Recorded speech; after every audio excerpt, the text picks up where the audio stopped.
The guardians of our health, our doctors, nurses, teachers, and parents, are working together to keep us well. All of them must know and agree on the health practices we need at home, in the neighborhood, and at school. This is Joan, getting ready for school. Joan learned at school that it's important to choose the right clothes on a cold day. The temperature is 40, too cold for just a coat. She will need her snowsuit if she wishes to keep well for the Dutch festival. And this is Jim, Joan's brother. They choose wraps to keep all of their body warm.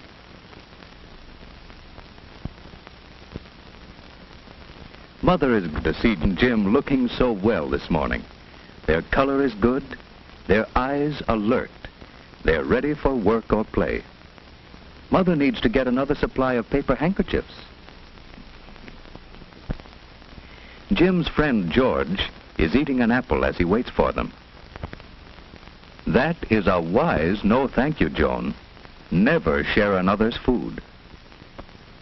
George has forgotten something that helps keep him clean. It's lucky for George that Joan has an extra tissue to lend him. Some children learn to jump or go around puddles, but George wades right into trouble because he forgot his galoshes. This is Miss May, Joan's teacher. George and Joan are glad to be in school. The children are getting ready for their Dutch festival.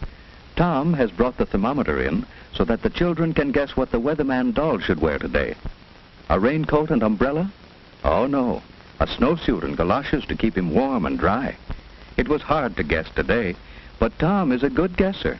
Or did Mother tell him what to wear?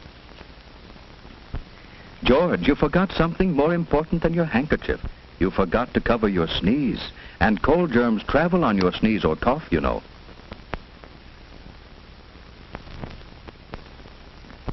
Why, cold germs can fly farther than Miss May can blow the feather. Cold germs can fly 8 feet to another child's nose, hand, or food. People who put fingers into their mouths make it easy for cold germs to come to them. No, not that way, George. Blow your nose gently, without pressing the opening of the nostrils closed. That's better. Oh, and your feet are wet. It's easy to catch cold when your body is chilly. You'd better go and see the school nurse. She'll help you. The nurse is examining Mary after her cold. 4 days at home with a cold keeps others from catching it and protects you from serious infections that follow colds. Now, George, who sent you in here? Miss May said I might be catching a cold. Well, what do you think? I'm hot and chilly.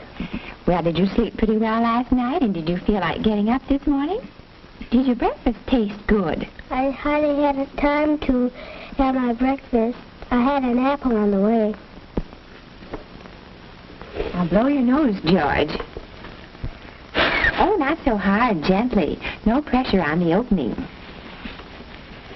Now, let's look at your throat. Open wide. All right, now you sit down, and I'll take her. You moisten your lips and hold this under your tongue. Oh, your feet are wet, too, George.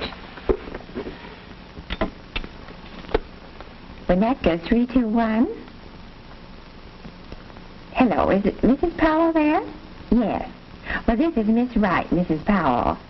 George came in to see me a few moments ago with a cold. Yes, his throat is quite red and his feet are wet, too.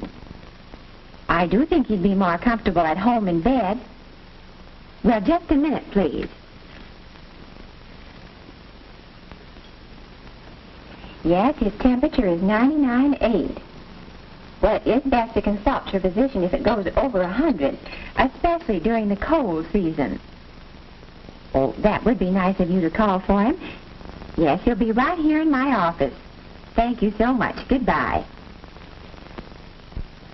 Joan's mother visits school to plan a health program. Joan must learn to take responsibility for keeping herself well. This weather chart keeps Joan alert to weather changes as she marks snowy or rainy days. Dressing this weather doll for outdoor weather helps Joan know what to wear herself. It will be better for Mother when Joan chooses wraps to suit the temperature instead of arguing about what friends wear. Mother and teacher check Joan's health habits. They plan better health practices for home and school.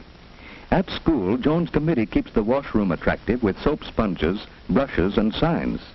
Others keep the closets neat with boxes for rubbers and hangers for clothes. Another records the temperature and tells us when we need heat or fresh air. One group keeps large drawing pencils scrubbed ready for use. Those are jobs Joan and Jim could be learning to do at home, too. On Saturdays, they love to help us plan what we're going to do. I'm so glad to get this health record sheet.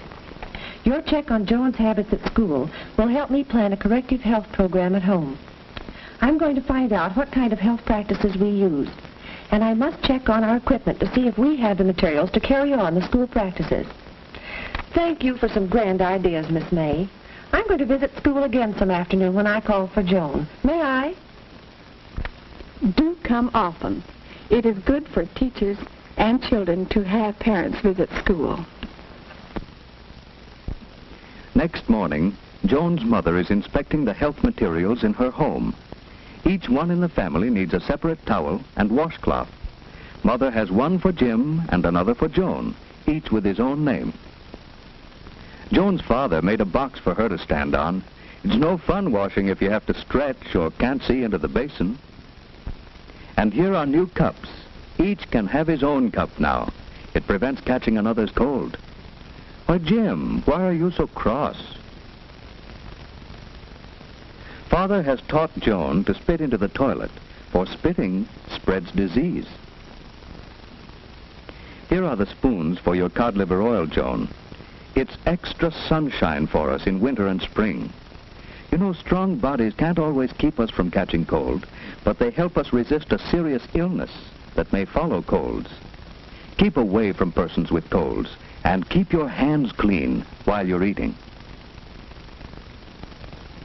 Jim must wash his hands after he pets his dog, but he won't have to go upstairs, as Father has arranged a washstand downstairs, so Jim will remember to wash. What's the trouble with Jim? He didn't like his breakfast, and he was restless as he slept. He's cross and tired this morning. His throat isn't very red, but his eyes look queer. He'd better stay home today so that Mother can watch him and keep him warm. Joan's mother can't go to the kermis now, so Joan must take the paper bags for the party. Colds are easy to catch during the first 24 hours.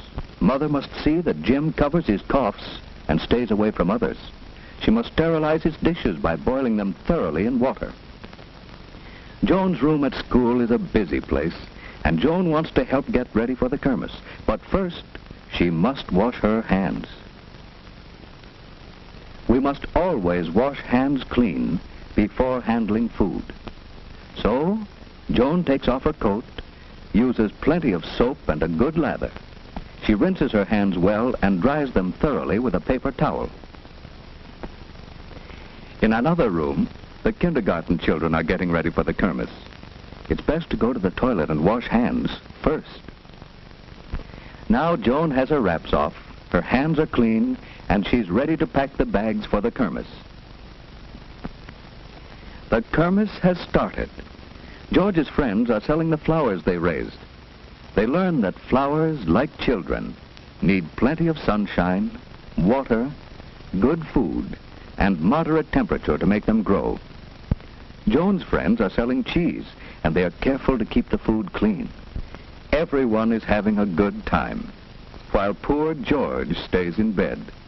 His careless habits have made Jim miss the kermis too, and Jim is restless in bed.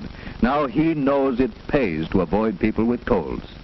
But Jim's friends are enjoying the kermis. They learn that Dutch people are clean. Hollanders leave their wooden shoes on their doorstep so that their floors are spotless. The Dutch drink milk and raise their own vegetables and flowers. They keep well. You have seen these children learning to take care of themselves. Now, do you know why George and Jim missed the kermis?